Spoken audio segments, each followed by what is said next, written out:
Hello, I'm Barbara Sills Nevergold, co-founder of the Uncrowned Queens Institute. Welcome to They've Got Stories to Tell, conversations with uncrowned community builders. This program brings you the inspiring and sometimes little-known stories of the women and men who have made or are making a difference in our community through their contributions and accomplishments in the arts, business, healthcare, education, politics, media, advocacy, and so much more. Each week, we have the pleasure of talking to another person of accomplishment and contribution. Accomplishment because of all that they have done in thought, word, and deed, and contribution because of all they've given back to the community. An uncrowned community builder because of our failure to properly recognize, celebrate, and commend these individuals for a life that exemplifies the unspoken gift they represent. March is Women's History Month. Now, while we celebrate women every month on this show, I'm pointing this fact out because the 2018 Women's History Month theme is so appropriate for introducing today's guest.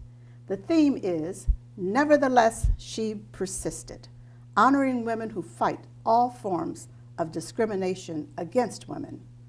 Our guest is an example of a woman who has persisted, and no doubt she's had to fight sometime too. She is a pioneer in her field, one in which few women achieve without persisting. I am thrilled that she's here today and have been looking forward to my conversation with Mrs. Shelia Brown, the woman behind WUFO, AM and FM. Welcome. Welcome, Shelia, to the program. Thank you so much for inviting me on your show today. Yeah, I've been looking forward to our conversation, and there's so much to be said, and this show goes by so quickly. Mm-hmm. But let's start with letting our viewers know a little bit about who Shelia Brown is. Well, Shelia Brown is the daughter of Charles and Frankie Holloway, which I'm still being guided with them today, even though they're gone on home with the Lord. I'm still being guided with them today. I grew up in the city of Buffalo on Blaine Avenue. We had a wonderful neighborhood with a lot of community on the street, a lot of parents that had a lot of children. I'm the youngest of 3 siblings, and then pretty much everybody on our street had 2 or 3 siblings. So we really grew up in a fine neighborhood. I went to public schools. I started out at School 54, then 22, then Bennett. So everything was right in our neighborhood. So I had a great upcoming. Right. Yeah. And that's so important when we think about the history of this community. So many people, African Americans who have come here to Buffalo, have been instrumental in creating that sense of community. Right. In the Cold Spring area at that time, and I grew up downtown. So that's why we want to let our listeners know a little bit about our history. Because so very often it gets overlooked these days. It does, yeah. No, you're absolutely right. And, that foundation that I had prepared me for where I am today. Yeah. Absolutely, absolutely. Well, thank you for sharing that. But we have a lot to talk about in terms of your career in radio, your career in media. And I guess we're going to start from the beginning, and maybe it's not quite the beginning, but certainly I think your name is synonymous with WUFO. Amen. WUFO, AM 1080, and now Power 96. But let's stay with AM 1080 for a minute, and let's talk about a little bit about the history of WUFO. And certainly, I think for, again, anyone in the community who's familiar with that station sees it as our station. Yes, it is. It is always the community station. I actually started at WFO in 1986. June of 1996, under the leadership of Jesse Key. He was the general manager at that time. I was 21 years old when I started at the station, and it was commission only. So meaning whatever I sell, I get a percentage of that commission, right? So for 2 years, I was a commission-only salesperson. And then I rose to sales manager within 2 years, being the youngest sales manager of WFO. Because when I started at WFO in 1986, the station was already 26 years old, right? And when I started there, their history was so rich. The DJs were so great. I mean, before I started there, you had Chucky T, you had Eddie O.J., you had Jerry Bledsoe, you had that's Al how Parker. Al Parker, Right. you know, Keith Pollard, you know, Mark Van Superman, right? The Discotizer, James Cornelius, Lee Pettigrew. The list goes on and on. We had some amazing DJs that came out of WFO and went on to bigger markets outside of the city of Buffalo, but started right there at WFO. So when I started in 1986, it made it easy for me to sell in the community because it was a community station. It was the station of choice for people of color. That was the station you could tune to hear your gospel music, to hear your oldies, to hear your blues, and your talk shows. It was not another station that you can go on and really hear a talk show one after another, you know. In preparing for this, conversation today, I went back into my own memory bank, so to speak, Yes. thinking about 1962, and I was a teenager at that time, and many of the DJs that you talked about are ones that I remember fondly. That's right. But also, I think what was important, as you said, that you mentioned about the talk shows, because it wasn't just the music, Right. but it was an opportunity for people to have talk shows where they could discuss issues that were important of the day, or, as you said, also gospel. Exactly. And with our talk shows, people really understand what's going on in the community when they tune to WFO. It's almost like what you read in the paper of the Challenger, the criteria you hear on WFO. And it's not another place where someone can get on and take a 30 minutes or a half an hour and whatever their talent is, whatever their wares are that they're trying to sell, or whatever message that they're trying to get across, they can do it on WFO. And our community know that they can turn to WFO in certain times of the day. They're going to hear those talk shows. And so for many people, what WFO provided was not only those platforms that allowed the community to know and hear what was going on and issues that were important to us and are important to us, but also gave people who were interested in the field the opportunity to hone their expertise, to hone their skills, and to get the experience, so that they could go on to bigger things. Exactly, and that's exactly like with Frankie Crockett. He got his start. He was coming in to deliver a pizza. And one of the DJs said, "Oh my God, you got a great voice." And then here comes your career. So a lot of people, radio is type that you kind of stumble up on it. A lot of people just don't go to school to get into communications, especially sales. A lot of people stumble up on the position of it. Now people are starting to go to school for communication and stuff like that, but it's usually they stumble up on communications. And that's kind of how it was for me. When I started in 1986, I was actually working at the Red Cross. Okay, I hate to stop you. Oh, no, that's fine. Sentence right That's there, fine. but we have to take a break. Okay. But we're going to come back and we're going to continue talking with Shelia Brown about her experience in radio. Please stay tuned with us.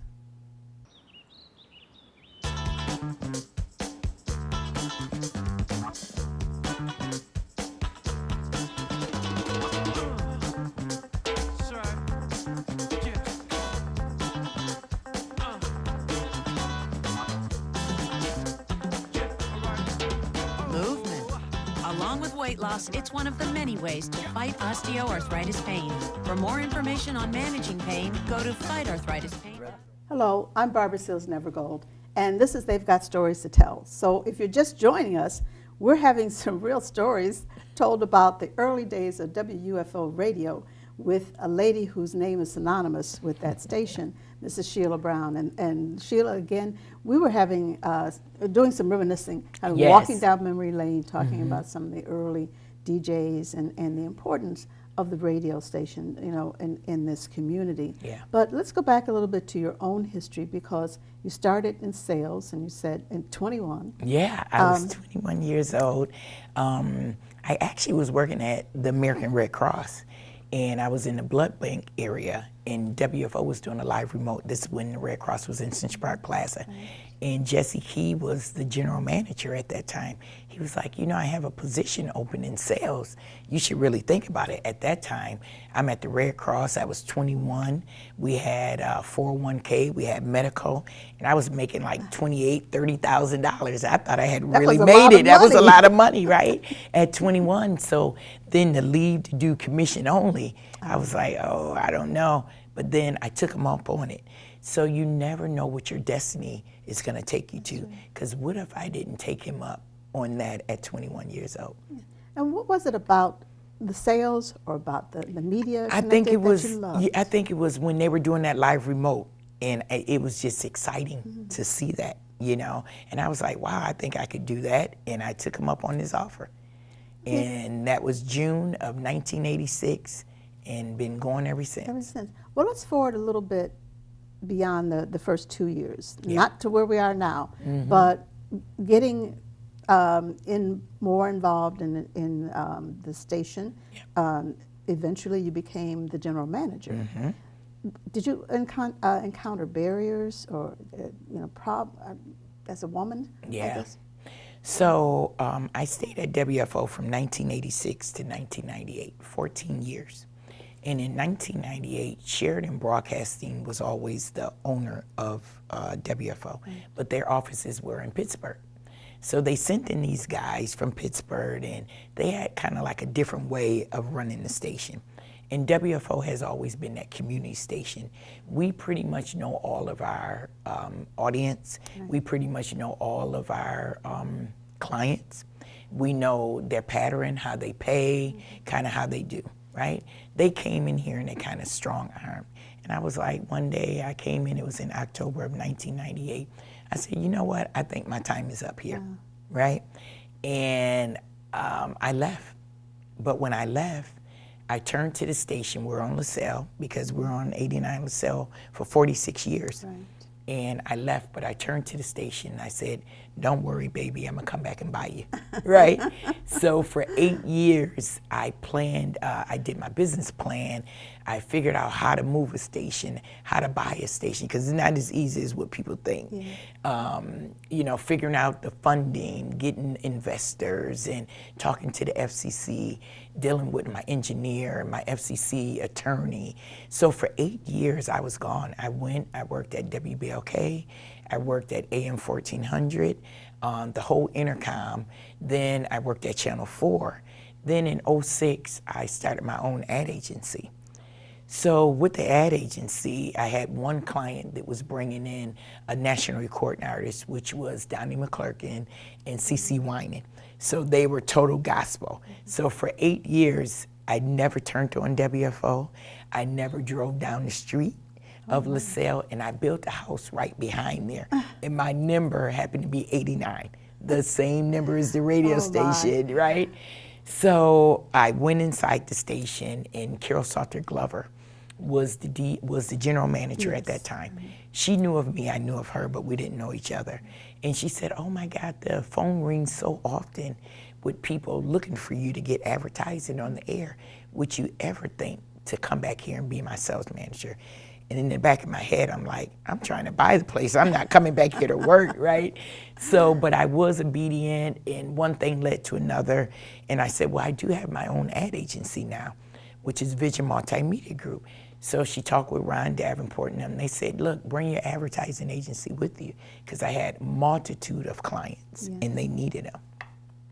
And it turned out to be the parent company of the station today.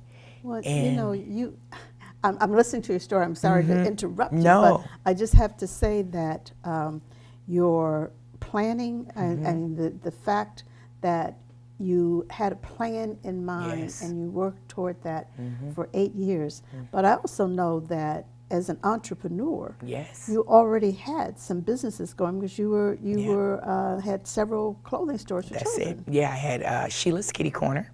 We actually started the first one out at Market on Main, where it was a flea market. Guys came from Toronto, and they redid the Tri-Main Center. And it was only open on Saturday and Sunday. and we outgrew those little fold-up tables. So I opened up, my first store was in Allentown. Sheila's Kitty Corner. We went from infants to size 14, and all the clothes was like a European cut. So it was ensembles where the kids can get hat, jacket, pants. So the parents would come and buy a whole ensemble for the kids. And we left there, then we went in Allentown, but on Elmwood in Allen. That was our second store. Then our third store was in Central Park Plaza. They were redoing the plaza. They opened up new churches. They were building homes. And then we were in the plaza maybe 8 or 9 years, and then the plaza just went. Yeah. So our kids store, people ask me about that store a lot. Sheila's Kitty Corner. So that was our first entrepreneur piece. Amazing. Yeah. Well, your career has been extraordinary, and I know it has culminated in a way in a book, which you did 29 years. Yes, 29 years of preparation. And we probably aren't going to get to talk entirely about the book at this point. We'll come back to it, but let's spend the next minute or so telling me, how you came to write this book. You know, what it represents. I never ever intended to write a book, never. What happened is after I purchased WFO, and that was in 2013, 2014 when we cut the ribbon, it just went viral. I mean, my friends from high school, my friends that I grew up at, they lived outside of the city of Buffalo.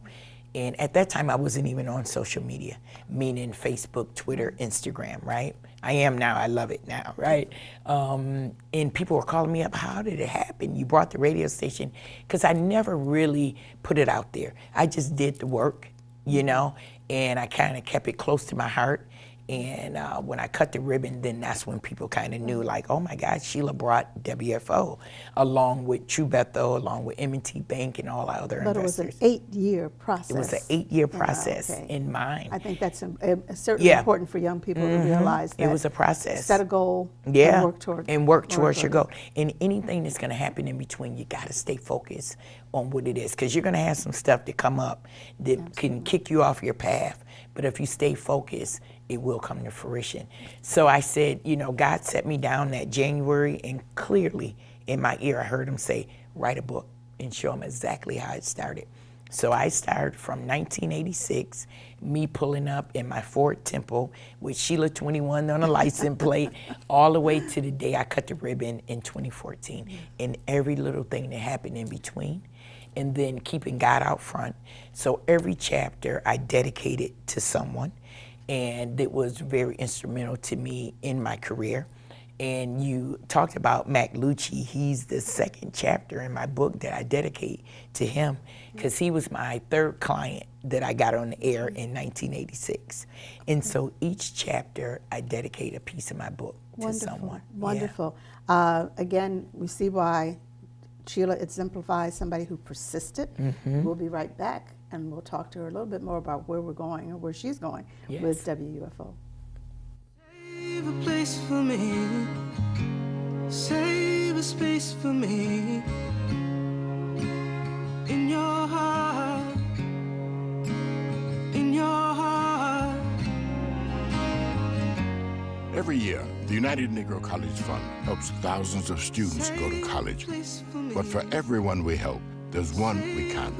Please support the United Negro College Fund. A mind is a terrible thing to waste. Hello, I'm Barbara Nevergold, and this is They've Got Stories to Tell, Conversations with Uncrowned Community Builders. And if you're just joining us, you really missed a very interesting show, because our guest today is the station manager, the owner, as well as the visionary, and the symbolic representation of New Power 96 WUFO, Shelia Brown. Welcome, All right. Sheila. Thank you once again. Yes.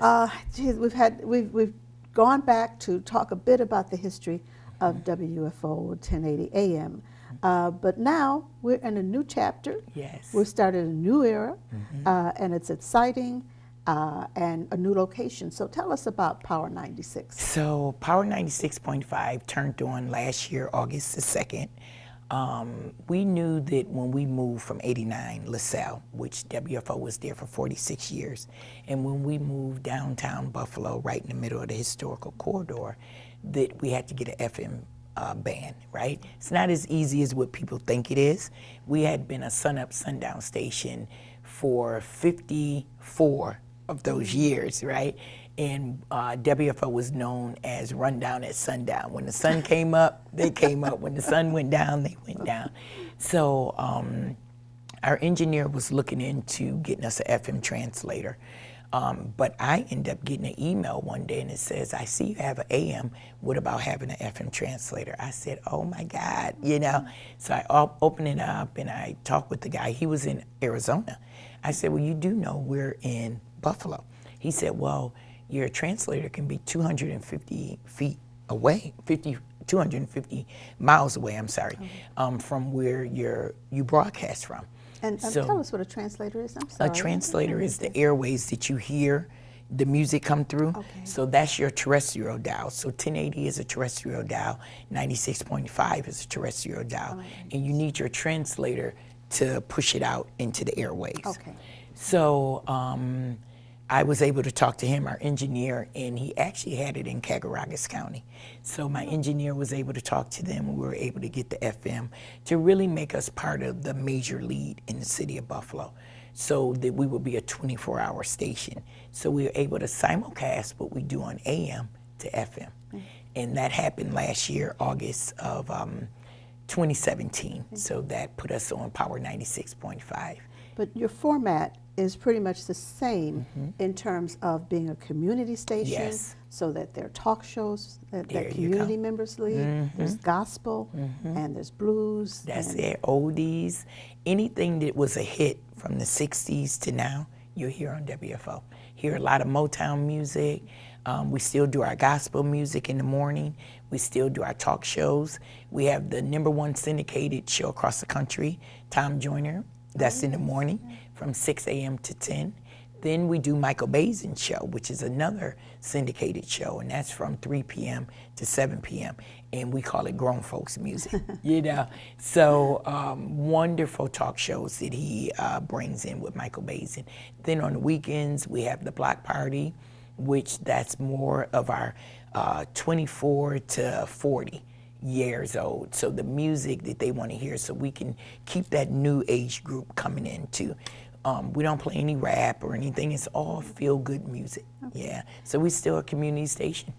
Absolutely. And 96.5, you know, essentially, as you said, is now in downtown. Yes. And you've been there for how long? And I know new building. And Yeah, new building. 2014 is when we moved to 143 Broadway.